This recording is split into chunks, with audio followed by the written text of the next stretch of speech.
another episode of Hobby Night School. I am personally very excited. Jeremy's like, because we are I'm talking excited, about Court. Stranger Things cards tonight.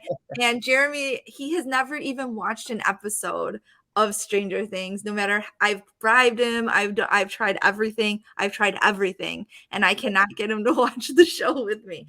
But I have Dustin, Sports Card Dad, here tonight, and we are going to talk all things Stranger Things cards. I am super excited. Welcome to the show. And how are you doing this evening, sir? Yeah, thanks for having me, guys. I'm doing great. No, I'm excited. I've been watching you guys for a while.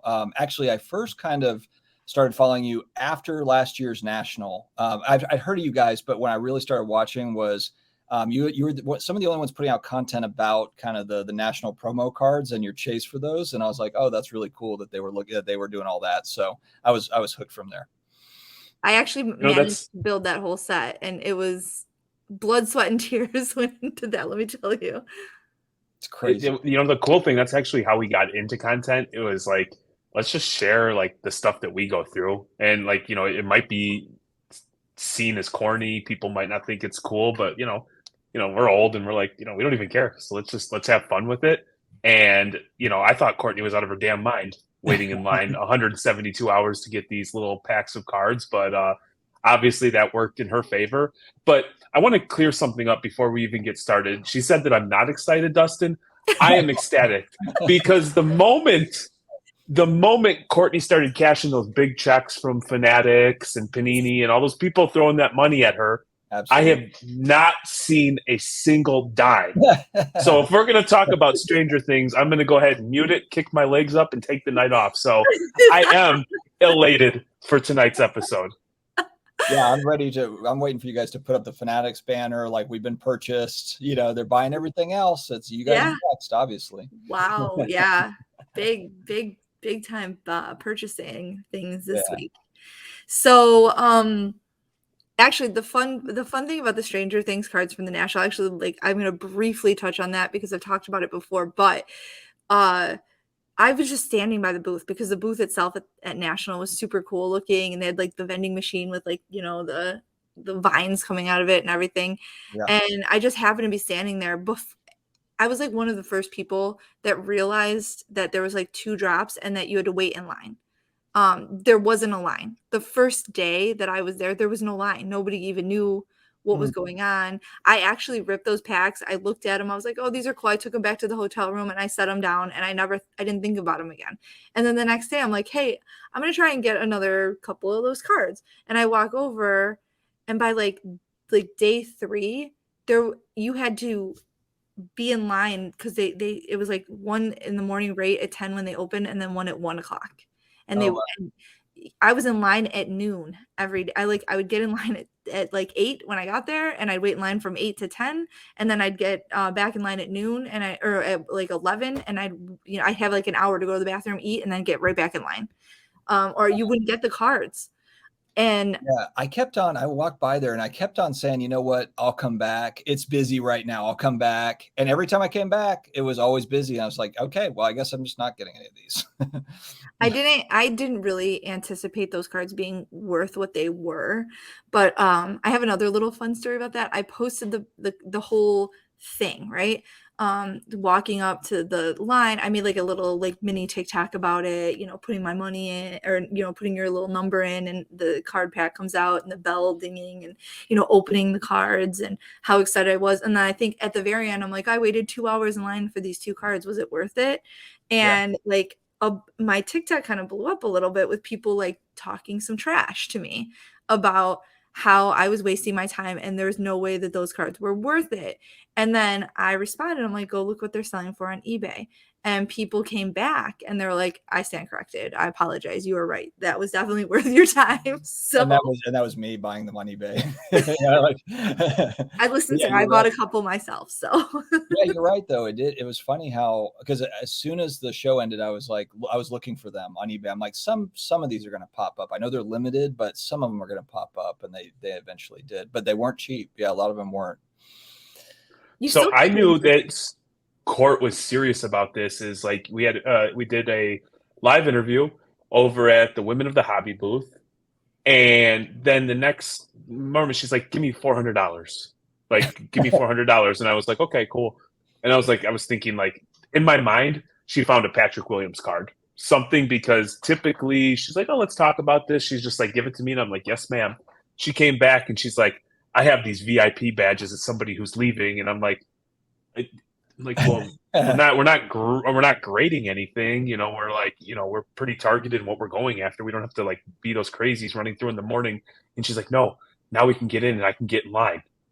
I'm like, "Wait a minute, so we're gonna go out, we're gonna go to trade night, we're gonna wake up early so you can hurry up and get in line? You have lost your damn mind."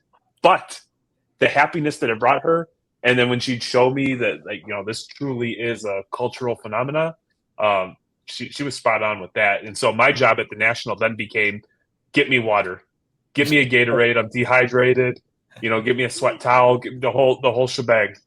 That He's is lying awesome. too, because that freed him up to walk around and buy. He ended up buying like 3 gold Pat Williams cards, so he was not mad because I wasn't there to be like, do we really need 3 Patrick Williams cards? And he's like, I don't know, Courtney, do you really need 11 Stranger Things cards? Yeah, exactly. I know it's weird for me. The show, so where it all comes full circle for me, and I joke around about it being like my midlife crisis, was actually started in summer of 2016 when I watched Stranger Things that summer when it came out, and that kind of kickstarted my journey into 80s, 90s pop culture collectible stuff, and it was sports cards that I used to collect as a kid. And then it wasn't Stranger Things cards. Ironically, I didn't know that they existed. And actually they didn't exist until 18, but it kind of kickstarted all that. And I've got graded video games and graded comic books, and I've got all sorts of different stuff, on the collectible side. But then I think ironically now it's all kind of come full circle to where I probably have, I'm not even kidding, the most graded Stranger Things cards on the market myself. Like if I look at the pop counts on random stuff, I probably have most of it. So I think, and that's just it's kind of cool because it's such like a niche little thing. I mean, there's you guys, there's Slab Stocks, Aaron, there's Dave's cards. There's literally like a handful of people. So I kind of look at it as like, and I'm not saying Stranger Things is like Michael Jordan collecting, but it's kind of like, is this kind of like what it was like, like 7-8 years ago before like everybody got back in, where it was like Chris Hoge would talk about how he was out there buying Michael Jordan cards. And now you have like truckloads of people that do it. It's probably not as fun as when you got in. So with this, you kind of feel like it's untouched a little bit. I liken it a lot because I collect Garbage Pail Kids cards. Oh, and the it feels like that to me. There's like Facebook groups that for like Garbage Pail Kids where you have to know the real specifics about that space in order to be able to collect there. And I feel like Stranger Things is like that. Like you could go and buy a card of someone, if you don't watch the show, you don't know anything about it, you don't know the product, and buy like a card of someone who, some of my hits have been like awful hits. And I think to myself, I'm like, why would they even make this in the checklist? And then I'm like, do the people who are making these cards even watch the show, or is this just trying to fill it up, But with Garbage Pail Kids cards, it's like that. People collect it for years and years, and then it has like ebbs where all of a sudden people are like, oh, this was like trendy, let's get into this, and then they bounce back out, and then they come in. And Stranger Things has felt that way because there was a ton of people for a minute that were like really like, it was very popular. I mean, the lines wrapped around at the National would argue that it wasn't very niche. It felt like those lines were as long as the lines at Tops for some of the like new drops that they were doing that day. And and it like the other ones that Zerocool was dropping, the Dune and the Clerks 3, those people were not waiting in line. You could literally stand there and wait in line for the Stranger Things, and they'd just walk around and hand you the Dune cards, and the Clerks ones. They're just like, here, we have so many of these. And that not now the Dune cards are selling for like $40 on eBay, and people are like, these are so rare, you can't, because nobody took them. Yeah, and they probably went home with a ton of them, and I had a couple. Second movie's coming out, so everyone's excited about that, I'm sure too. Yeah, so I don't know. It's To me, it's kind of fun, and it's exactly how you were saying. It feels like it's kind of ours because there just aren't a lot of people doing it. And when I put out the cards that I have at my show, and they're like well overpriced because I don't want to give them away, and I really don't even want to sell them, but I want people to see them. So it's almost like showing off. So I put cards out that I probably are only worth $50, but I have it priced for $100 because if I'm going to sell it, I'm definitely selling it for double what it's worth because it's worth that to me. But I get the comments, you know, I got the Vecna out of that last Zerocool set. I got the gold or the yellow metal out of 99. It 10'd. Those cards were so hard to grade. It's a pop 1. I can't even imagine somebody else getting a 10 on one of those just because I have a 9. I've got 2 of those. I don't have a 10 though. I think I've got a 9 and a 9.5. Or maybe it might even be 2 9s. Well, as of, and mine are SGC too. Yeah, as of today, it was a pop 1 PSA 10. So, if anyone else grades one and gets a 10, I would definitely want to see it because I was walking around the show I have like a Steve the babysitter with like the bat with the nails in it and his hair, you know, and then my chain and then my Vecna. That is. Now, are you guys also you got the Zerocool stuff? Have you gone back to some of like the 2018 top stuff? Okay, you have looked at that too. I have. I gave up on the autographs. That was like my first thing is like, oh, I want to go get all the autographs. They priced out for me. They're too hard to find. I would get super frustrated, and I'm like, I don't want a second year. If I'm going to do it, I want to do it right. So I switched over.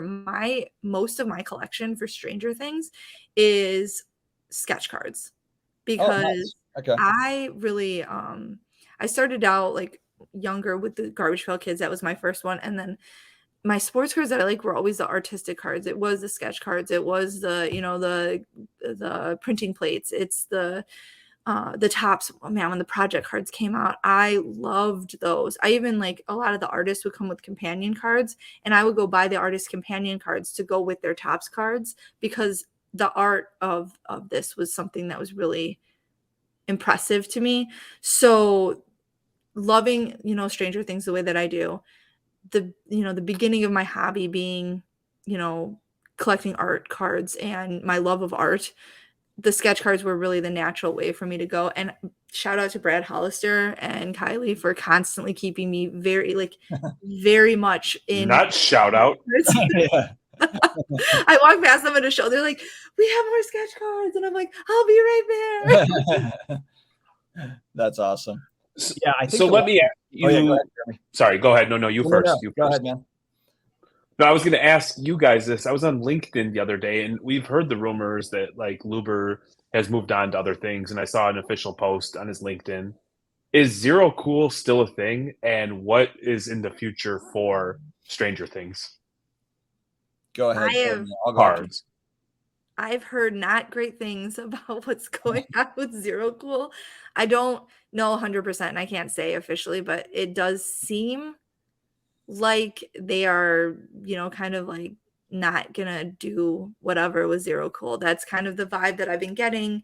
It's sort of what I hear. They don't promote it at all. Me and Dustin were having a conversation just the other day about like who is in charge of Zerocool social media because they literally post nothing.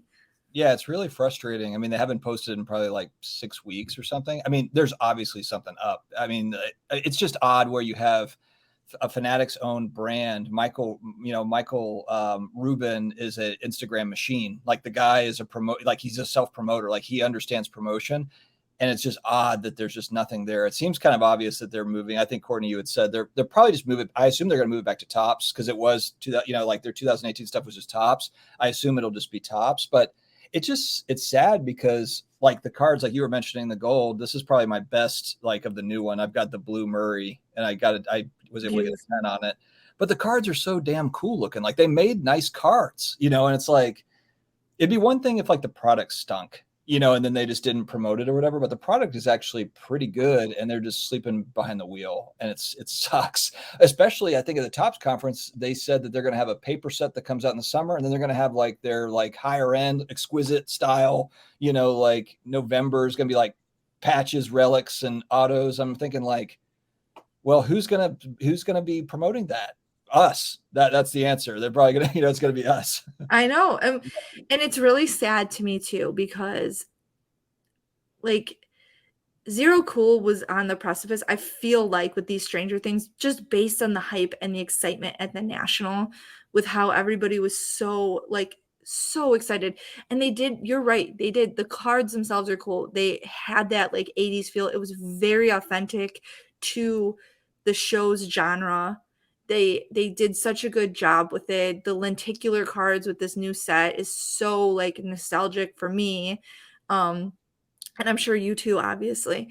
But they had all of this momentum where this could have been something where all these pop phenomena with, everything, people are really deeply invested in a lot of the stuff that they're watching on Netflix. They could have partnered with Netflix and done like so many things outside of Stranger Things. This could have been like their answer to like pop culture cards out, like maybe like newer, fresher, younger pop era cards. And it feels like they built up all of this momentum at National and they just like let it go. Well, especially too, when you think about sports cards, obviously long time history, they'll be collected forever. But when you look at like modern, ultra modern stuff, the new product that comes out, it's very, very expensive. There's a lot of speculation on kind of the new rookies, which I understand that that's fun. But what's like, I mean, Star Wars cards are probably just as popular right now as like the new release, whatever football set or basketball or whatever it is. I mean, like there is a lot of momentum behind kind of those culture cards, and it's fun. It is a fun chase. The one thing I do like about the Stranger Things, like if I go back to just using that first set, 2018 tops, it's really basic. There's a 1 of 1, there's a blue out of 10, there's purple out of 25, green out of 50, and then there might be orange out of 99, depending on, if the character has it. But that's it. It's not like it's, tiger stripes and, 50 parallels.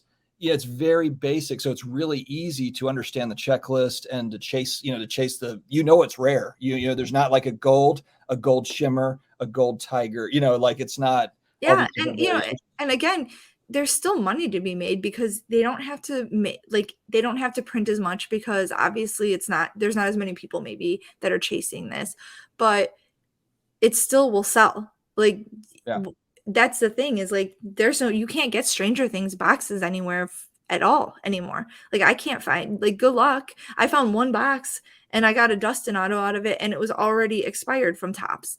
And they're like, yeah, too bad. Basically, they're like, it's expired. And I'm like, as a provider of cards that people hold these things, for whatever. And if you're going to have an auto redemption, you should have the autos available. The fact that I bought wax knowing that my hit, they're like guaranteed one auto per box. My box had a redemption that was expired.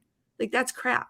I paid aftermarket values for that. Yeah, and anytime I see those dust, so I search eBay every single morning, probably like 2 or 3 times a day for autograph cards, because just for that reason, because you said it. I mean, and Steve Harrington, same sort of deal. He's got some that are, that are redemptions as well.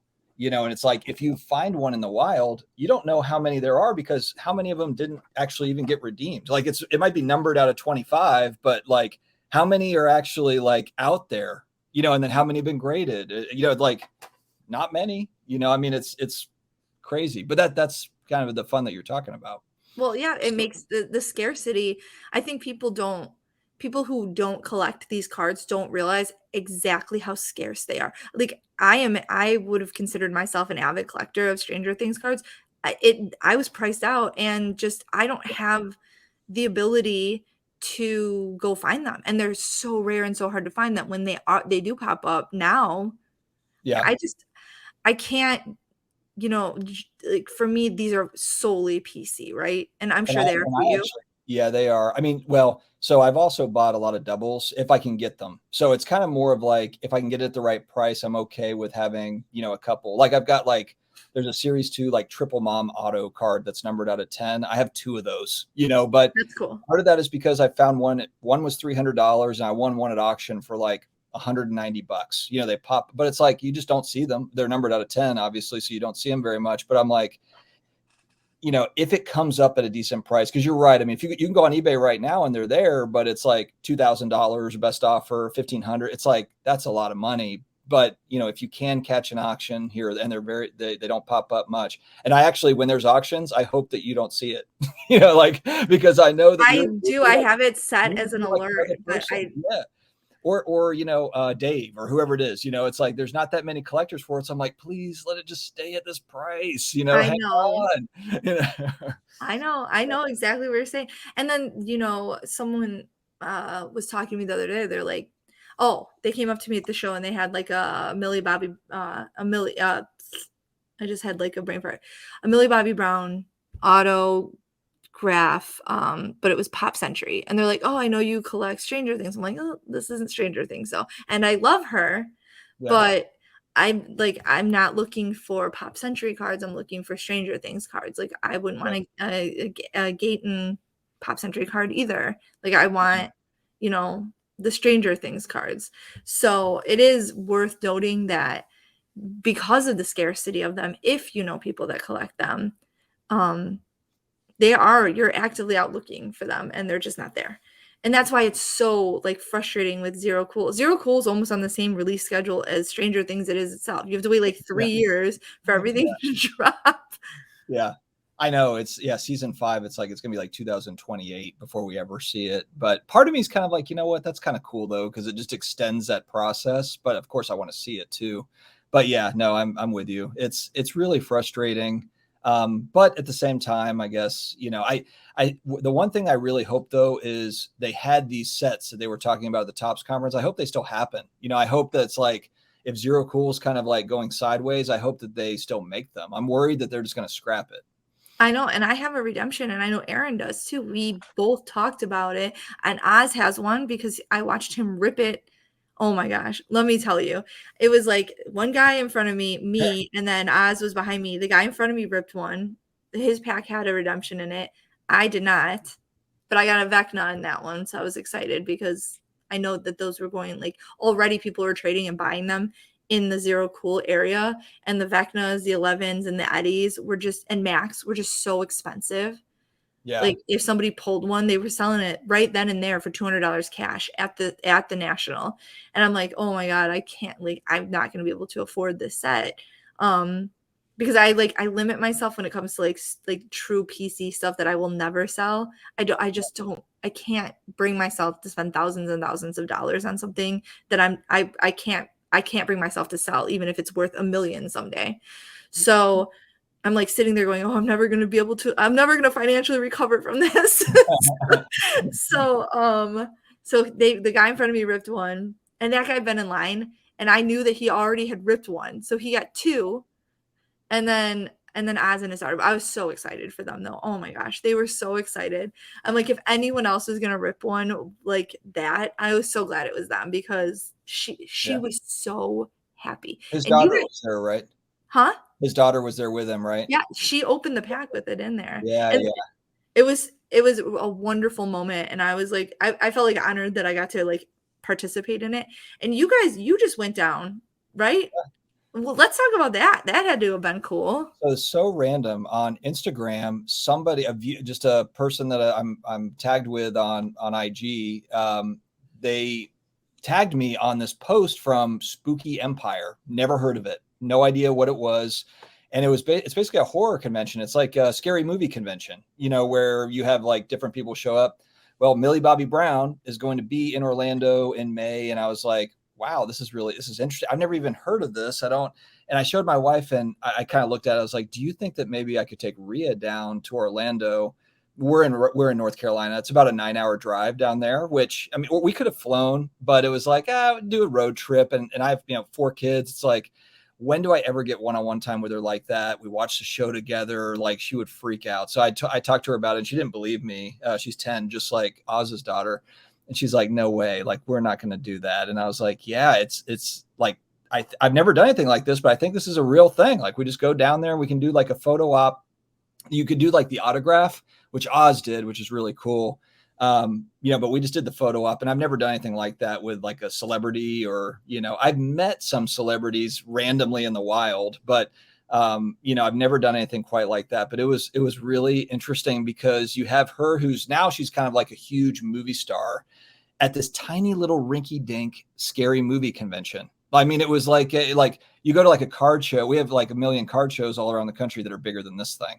And she's literally in this like dinky little, like, you know, small hotel, like Holiday Inn. It was a DoubleTree, you know, it was like a regular old, it wasn't like the Ritz, you know, I mean, it was at a DoubleTree hotel. We were staying at the Holiday Inn next door to it. And it was just weird. I mean, even now I'm still like, did we actually do that? You know? And so we went to this thing. There was a huge long line. So the show opens at 11 a.m. And I called Oz at like, I texted him at like 9 o'clock. I'm like, hey, we're going to head over there at like 10 o'clock, like an hour beforehand. And he's like, hey, we're already in line. And there's like the line's getting long. So this is at like 9:15 and it's Orlando. It's like 90 degrees outside already, like 9 a.m. You know, so, and that was the first time I met, actually I met him at the Philly Card Show in person, but we went up and met him with his daughter for the second time. And, you know, so they held line for us and they like our daughters met and stuff and talked. Well, he got like the exclusive pass and I just have the photo op thing. So the exclusive one it's not quite VIP, but it's kind of in the middle. You get the autograph and the photo and all that. And so like we were talking and kind of just catching up. And then like, you know, 20 minutes in, they were like, hey, if you have an exclusive pass, go to the other line on the other side, like a quicker line, you know? So they were like, okay, you know, like we said, bye. And so they went off and then we were in that line for, you know, up until 11 a.m. And then they it was like we were trying to catch, they had Millie Bobby Brown for like VIPs at 10 a.m. could get in line to go meet her and do all the stuff, you know? So she'd already been going for a little bit. I thought it was 11, 1, and 4, I think were the options for the photo op. So I'm like, we'll catch the 1, you know, like we're getting at 11. We're not going to catch her at 11. Like there's like too much going on. And they were like, last call, like get in line for the 11 o'clock. If you have your pass, so we're like running to get into this line. And so we're like, all right, here's what we're going to do. We're going to have like, I'm going to have my phone. And as you're walking up to her, I'm going to take pictures and like video, maybe I can get some video or whatever. Security was insane. It's like no cell phones. You can't bring like you couldn't bring anything. Like we had a folder. I had like the tickets. It was wacky too. It was like you had to have so like the day before I had a mobile ticket on my phone. The day before they're like, hey, problem with the mobile ticket. You got to print off these paper tickets. So I was like, okay. I also brought like my daughter's birth certificate. Like I have to make sure that nothing goes wrong here. So like we have like everything, you know, like passport, you know, so I have like this folder. We have to leave the folder. I brought a Stranger Things card with me that, you know, I was like, I'm going to hold this up. They're like, no props, no cell phones, nothing, you know? So wow. And it was literally like, it was so weird. You like turn the corner and they have like a huge backdrop. So as you're in the kind of a queued line, you can't see anything. They're taking the picture like behind a wall. And then they have like a line that skirts around and that's where you see like other people taking a picture. It's just such a weird thing. It's like seeing, I don't know, like Tom Cruise or something or whatever. Like, so we turn the corner, but it's very, very quick. And the whole time you're thinking like, we're going to say something. Like my daughter had been talking to me for like the entire 9-hour drive of like, all right, I'm going to say, you're so beautiful. And she's probably going to be like, you are too. Like had like all these like, and, but we literally get up there. We're both like, you know, like just like starstruck for a second. And then we both kind of get into the picture, you know, like do the whole bit. It's like 15 seconds and then you move on. Like it's like herding cattle, you know, through this all line. of this time and money and waiting in line. And you just like get up there and you're like 15 seconds. Like, you think, is it hey, you know, like, and it's very quick. It was just like, you know, and I think we said like, thank you, Millie. And she was like, you know, and the one thing I do remember is it's like locked in my head. Cause again, this is like a very quick thing is when it was our turn, Millie turned to my daughter and was like, hey, and I have that like picture in my head. So and I wish I had like a picture of that obviously, but that's like the moment I remember. So, and then she also put her arm around my daughter. So I'm like, Millie Bobby Brown had her arm around you, you know, like she was hugging you basically, you know? So like, you know, that whole thing is, you know, it's just fun. So anyway, that was a long version of the story, but no, that's awesome. I love it. It was really unique in the experience. It was wild. So at that point, is the show over and then you just go home because you have now reached the mountaintop and it's all downhill from there? It was like, yeah, I mean, it's like, this is it. We've reached of life. We've done it. No. But it was funny too, because it's a scary movie convention. So you have all these people and like dress up. It's kind of like you go to like a Comic-Con and you have everyone's dressed up as Spider-Man or Spider-Gwen or whatever it is.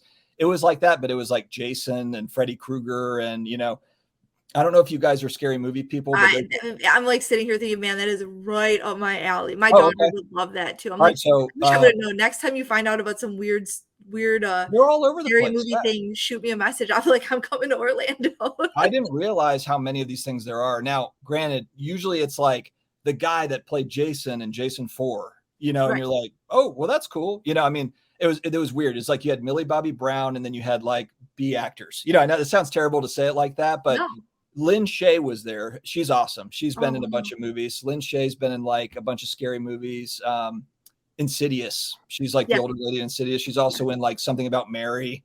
She's like the old lady. She was really cool. So yeah, you kind of go like we went through there. My daughter got pictures with people that were in like crazy, like scary movie outfits. The one lady that was there, we went to a panel, her and I, which I'm like, my 10-year-old sitting in this panel listening to Alyssa Sutherland is the like the creepy lady that played the redhead in Evil Dead Rises, the new Evil Dead movie, where she's like the mom. Yeah. She was there. So we like met her. She was like on a panel. We were like right next to her. And she's from Australia. So she was talking about like, being a part of like the Evil Dead franchise and all that stuff. So it's just really unique experience, so we did the panel. They also had like vendor booths, exhibit hall where you can go through. I bought Beavis and Butthead pictures that are made out of like beads. They're in like the background of my videos now. I have that up on the wall. So, it was like, we were there from like 11 to 4. Then we went to like the hotel pool and then we went out to like, dinner and stuff like that. So, but yeah, it was just it's like, I don't know if we'll ever experience something quite like that because of the way. The one thing too, I'll say, the one thing that was cool that she came there, the whole cast went to that Spooky Empire in 2016, like after it blew up season 1. So they were there like 4 months after at this like rinky dink, like Spooky Empire con. And then she came back, I guess maybe out of loyalty, to like, hey, you were, you showed us, you like promoted us when we were like nothing. And she was like 12, at the time. So I thought that was really cool, that she came back to like, the DoubleTree Inn, I'm sure that when they were young, before it all blew up, like nobody had any idea what it would turn into, I'm sure when the Duffer Brothers were like, hey, I have this weird idea where like these kids from the 80s accidentally fall into an alternate version of reality, and like there's it's like Dungeons and Dragons, and Netflix, like for Netflix to be like, yeah, that sounds cool, let's do that. And then they're the Duffers, bring up the Duffers. I would pay to see them for sure. I would definitely pay for a photo, like a meet and greet, whatever. I would pay big money for. They're from Durham. They're from North Carolina, like 30 minutes from where we live. They're from Durham, and it's funny. A lot of like the like Jordan Lake is in Stranger Things. Jordan Lake is like 20 minutes from my house. So there's like little things I pick up on in the show that's like they're paying homage to their hometown. It's kind of fun. They're so smart. Like those two, they're brilliant. And sorry, Jeremy, this did turn into a Stranger Things talk. Yeah. No, it's all good. I have maybe a thought and a question. So you bring up Beavis and Butthead. We watch all the new Beavis and Buttheads that are dropped on a weekly basis. I haven't seen any new ones. They're awesome. Not only do they watch music videos, they watch TikToks. Yeah. Oh, okay. That's great. Which is awesome. So it's very nostalgic for Court and I, and our kids watch it. So I'm thinking you're sharing these incredible experiences, with your daughter. It's a show that you guys are clearly passionate about. Do you think it's crazy that, 10, 15 years down the road, when your daughter grows up and she has disposable income, that Netflix or the Stranger Things will still be a part of her, which will then make your Zerocool cards, which were a short livelihood, will those become like the premier Stranger Things cards to have? And I say all that because when we were at National, outside of BGS's slabs that weren't really coming out, the talk of the show was Zerocool's booth.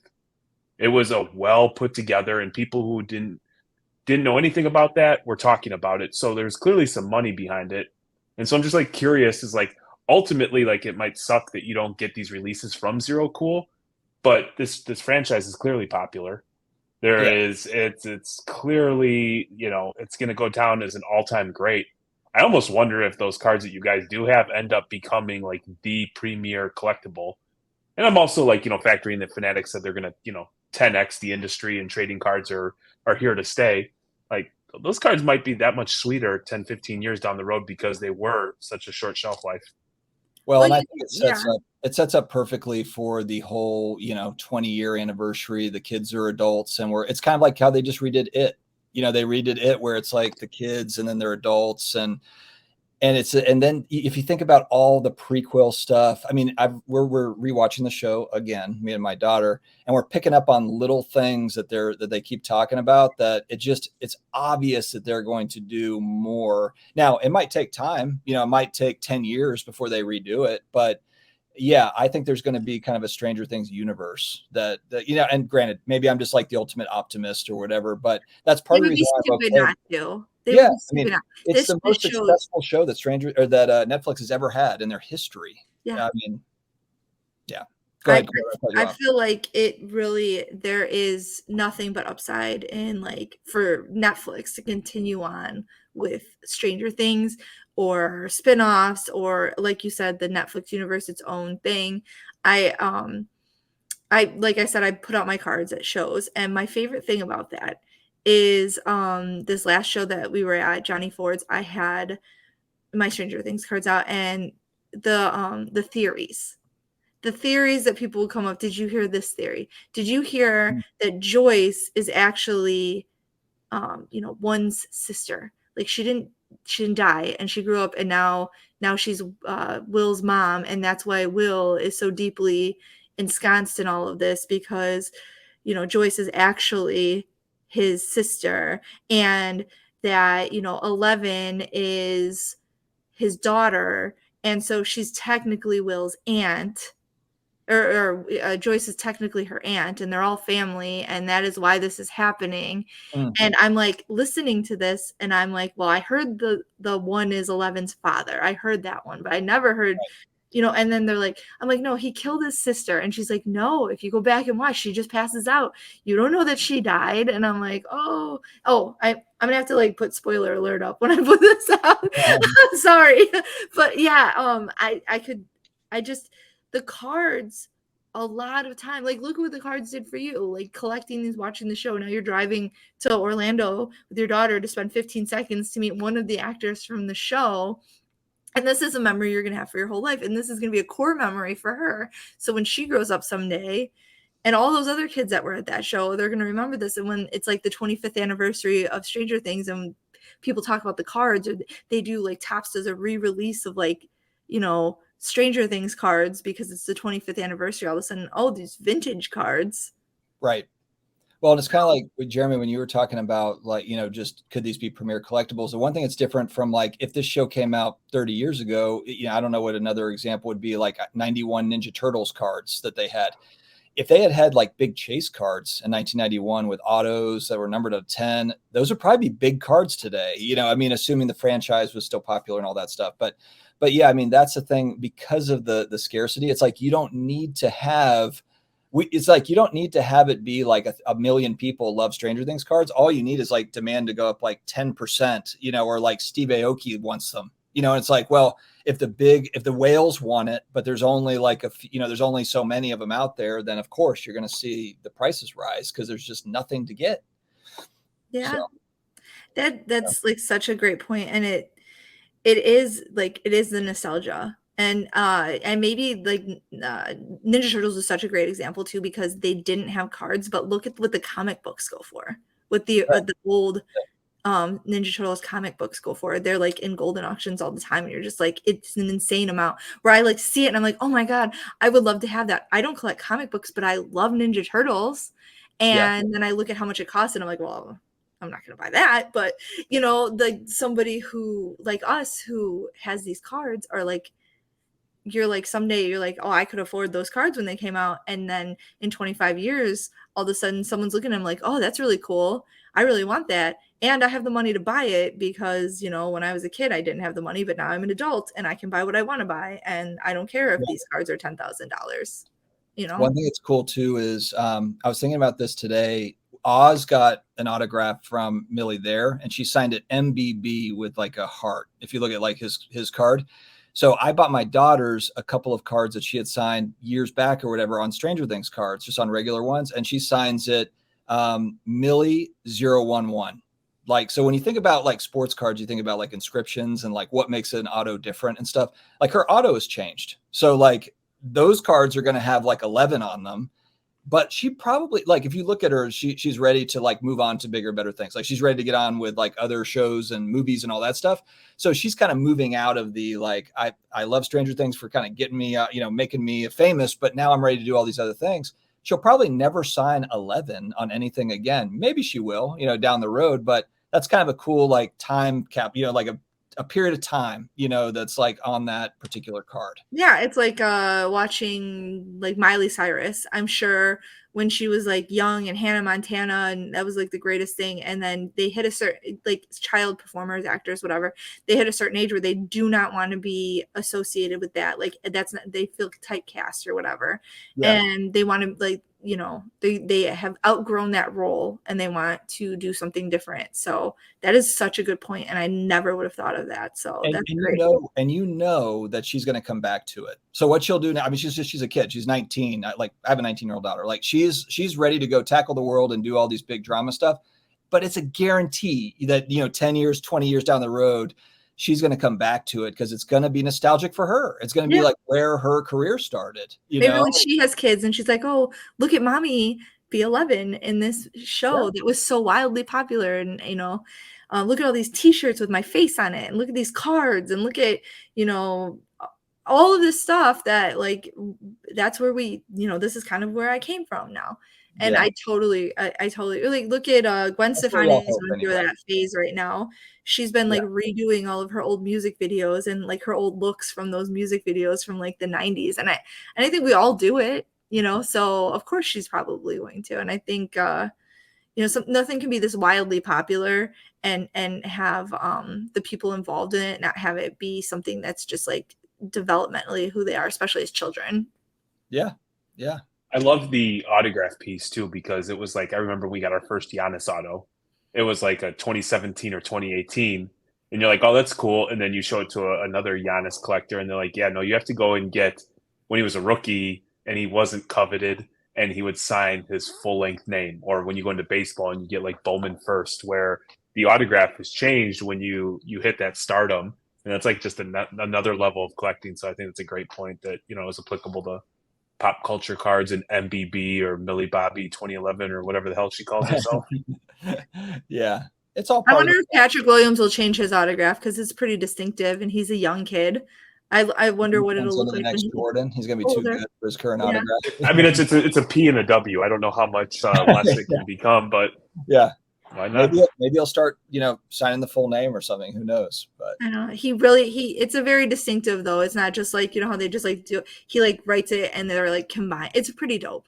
But that's such a cool thing to think of, the evolution of them as a person would affect their autograph, and how you have a card where like it has her signature 11 from the show, and then you can watch her grow up and not want to put that on there. And it sort of makes me want to go like check out some of the other cast members' autographs and see how they, especially like the younger ones like Dustin and Will and Mike, those they were kids. Nancy and Jonathan and Steve, they're already almost 30. Yeah. Gayton, he just signs it Gayton, it looks like. And I've never seen like him write like his last name on it. And I've looked at like the sticker autos and stuff. So I think they're pretty similar. It's a very traditional G. It's like the perfect cursive G that you learn in school. Yeah. Whereas like Hopper, like it's like the big D, and sometimes that D is really streaky. Yeah. I got lucky. This is a kind of a funny story. Dave, do you have contact with Dave 32 Cards or Dave Cards 32? I follow him, I think. Yeah. Okay. So I've been back and forth. I bought stuff from him direct. I bought like Sadie Sink autographs from him direct. And he has the one of this. He has the gold 1 of 1. He got it from Aaron. Slabstock's Aaron. So I know, because Aaron offered it to me and I was like, I just can't afford it. Like, it's just too much. And so I had offered a price, to Dave, because Dave got these from Aaron, and Aaron's like, yeah, nah, I'm gonna let it ride. I'm gonna auction it. And so he auctioned it, put a huge number on it and auctioned it. And then he auctioned it at like 99 cents and then let it run. And I was like, oh damn, I have to get this card. And it ended at like like a silly price. Like I was like, dude, you should have just dealt like I just like next time just deal directly with me. You would have done better on it. But anyway, I'm like his best customer these days. But that's what he does. I'm like, dude, are you gonna run that 1 of 1 at 99 cents? Because I'll be all over that. I'm gonna win that too. So do these cards, are they signing as their actual actor name or their character No, name? their actual name. Their actual name. So yeah, the D is David. David Harbour's his name. David Harbour. Signing like Dave or whatever that is. Yeah, it's like the big D and the little scribble. Yeah, so he's signing it as his real name. As a collector, would you prefer their character name or their actual name? And I only asked this because we were at the Mint and I was sitting next to Drake and he was asking the Panini folks some questions, and there was a bunch of wrestling guys in the room, and they were talking about how cool would it be if you could get a parallel where, let's say, and they use The Rock as an example, where you get a Rock card and it's autographed as The Rock, but then a parallel becomes autographed as Dwayne Johnson. And then there was like an open discussion about what would be more coveted by collectors. And this was a small sample size, but a lot of the folks in that room wanted like the wrestling card to be, signed by, Cactus Jack or Stone Cold. Like, and so I'm curious, like how that exactly, not Terry Bollea. Nobody wants a Terry Bollea autograph. Well, and that would exactly. There would be certain collectors that would probably think that like the limited Terry autos are pretty cool. Like I'm sure there'd be some people that would probably pay huge money for it because it's different. But you're right. The Hulk Hogan auto is really cool how that is. So yeah, I mean, I guess for these I would probably just want their real name. Probably just because like Hulk Hogan was Hulk Hogan. He didn't play any other parts really, except for bad Hulk Hogan, I guess, or whatever when he turned, or I don't know a lot about wrestling, but like bad Hulk Hogan. Yeah, bad Hulk Hogan. When he went to the dark side or whatever. His heel turn. His heel turn. That's what I was looking for. Okay. But like David Harbour, he might go be the next like James Bond or something. So at least like if he signs it David Harbour, then it's like, hey, now he plays Batman or whatever, If David Harbour played James Bond, I might actually watch James Bond. Yeah, that would be really awesome. It just evolves to where they're like, you know what? We don't need someone that's in amazing shape. We're gonna have a regular guy that's gonna be 007 or Batman. After the last season, he was in pretty damn good shape. Let me tell you. Yeah. when he was in that Russian prison and then he had his shirt off, I was like, well, he does not look the same. He like really he got fit for that. Yeah.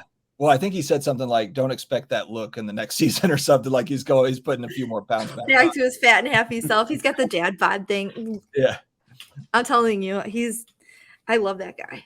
I love his character. I love the whole show. I could talk about this for hours. So yeah, kind of what you said though, Courtney, that's kind of for me, the big hope is like, you kind of nailed it, because I also picked cards where, Jeremy, you nailed it too, where it's like, my daughters are into it. My oldest son is into it. My youngest is 8. So he's not obviously into it, but it is something where hopefully that's something that down the road they continue on. And that's a thing for us. Cause we got in when it was, when it was just starting out. And that would be like, for me, I'm like tapping into my 80s, 90s nostalgia. And then in 20 years, I want to be tapping into this nostalgia, with them. And it continues on. We ripped the other night, our son, it was his birthday, and he ripped some Prison Football, and he went live for the first time ever. And then, I was treating him like he was a breaker, making sure that he keeps the cards on screen, make sure he's engaging, talking with the folks. And then right after that, Courtney ripped a box of Disney Fun, the Weiss Schwartz. And what's cool for us is you have Emilio will be 17, Steven just turned 15, on a Saturday night, our whole family hanging out together, ripping wax. And it becomes very easy. And I don't think I would normally, if I was by myself, I don't think ripping Disney would be as fun. But when you can rip it and you see the enjoyment in your kids' eyes, you remember like, hey, we saw that movie at the theater, or it sparks like a conversation about a cool story. It makes those cards so much more fun. And it's also made us more open to trying all cards. I feel like we've ripped damn near everything. And just when you think that there's nothing else to be ripped, we find something new. So for us as a family, we're cards are very sentimental to us because what else brings a 17-year-old girl, a 15-year-old boy with their mom and dad to hang out and have fun and not argue and fight? And, we razz each other as a family. That's just who we are. We're obnoxious, ball busting people, but that's pretty damn sweet. That's pretty damn sweet, in my opinion. Yeah, you guys have kind of the dream I feel like for card collectors. I mean, my wife is extremely supportive of my, collectibles habit, but she's not into it. She's into it because I'm into it. Like she'll be with me at the National because she likes the camaraderie. She went 2 years ago to Rosemont, and she just liked the fact that people are like, like as we go online and there's mean people or whatever. There's people that are, that will put mean comments or whatever, but you go to the National and you just see a bunch of like-minded people, and, really everybody's nice. And it's just like a huge party of people that enjoy the same thing. She really likes that part of it. But yeah, I mean, that's kind of the tie-in for me. It's like, this is a way that I can get my kids kind of to think my kids think these cards are cool, because they're Stranger Things cards, but that doesn't go for the sports card stuff, except for my oldest son. But yeah, you guys are kind of living the dream where it's like everybody is in it together. And that's why I like watching kind of your IG and all the stuff, because you're all doing it together. It's very cool. Well, I love it. I think we're really lucky. The flip side of that is I can hear my child screaming upstairs. So all good. We're gonna have to cut it. We're gonna have to call this at the end here. Yes. I literally could talk about this for 75 more hours, but yeah. Could we schedule like a part 2, Court? Because I wanted to talk about his channel and DPZ and all that stuff, and because you rambled on about a show I don't care about for 45 minutes. I know it sucks because Jeremy was like, I can take a nap and go on autopilot, and I was thinking like that might actually be what happens if we just start getting into this talk. So I'm sorry that it happened to go like that. No, it's fine. No. This is cool. I'm actually going to go back and I'm going to timestamp all the spots where I went to talk and Courtney just like bulldozed me over, and I'm going to make her relive it. But yeah, so the next time, we actually, I would love to actually get. I want to talk about your channel, what you're doing over there, what you're building, because it is pretty incredible. And so let's call this Sports Card Dad Part 1.